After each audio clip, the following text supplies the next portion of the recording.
শান্তির জন্য বিশ্বের সর্বোচ্চ সম্মান পেয়েছিলেন ইউনুস।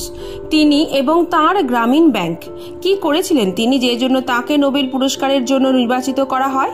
কোনো যুদ্ধ থামিয়ে শান্তি এনেছিলেন? না, বড় কোনো রাজনৈতিক বা সামাজিক কঠিন অবস্থা কাটিয়ে শান্তির বাতাবরণ তৈরি করেছিলেন?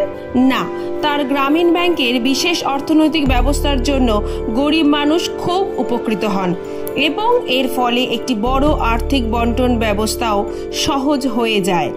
এ কারণেই ইউনুস এবং তার গ্রামীণ ব্যাংককে একযোগে শান্তির জন্য নোবেল পুরস্কার দেওয়া হয়।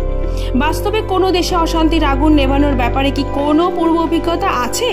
উত্তরটা আশঙ্কার হলেও সত্যি কথাটা হলো সেরকম কোনো পূর্ব অভিজ্ঞতা ইউনুসের নেই। ভারতের ব্যাপারেও ইউনুস খুব একটা বন্ধুত্বপূর্ণ নয়। শত্রুর বন্ধু শত্রু। হাসিনা ইউনুসের সম্পর্ক সাপে নেউলে। ইতিমধ্যে ইউনুস বলেছেন, ভারত হাসিনার সঙ্গে সম্পর্ক করেছে, বাংলাদেশের সঙ্গে নয়। সুতরাং শান্তি ফেরাতে ভারতের দিকে হাত পাতবেন না। যদিও আন্তর্জাতিক মহলে ইউনুসের যোগাযোগ মন্দ নয়, তার বিপদে হাসিনার কাছে বারাক ওবামা থেকে অনেক বড় বড় রাষ্ট্রনেতারাই দরবার করেছিলেন। এখন বাংলাদেশে শান্তি ফেরাতে সেই যোগাযোগ কতটা কার্যকরী হবে বা আদৌ সেই যোগাযোগ কাজে লাগাবেন কিনা ছাত্রদের ভরসা শান্তির নোবেল জয়ী, সেটাই এখন দেখার।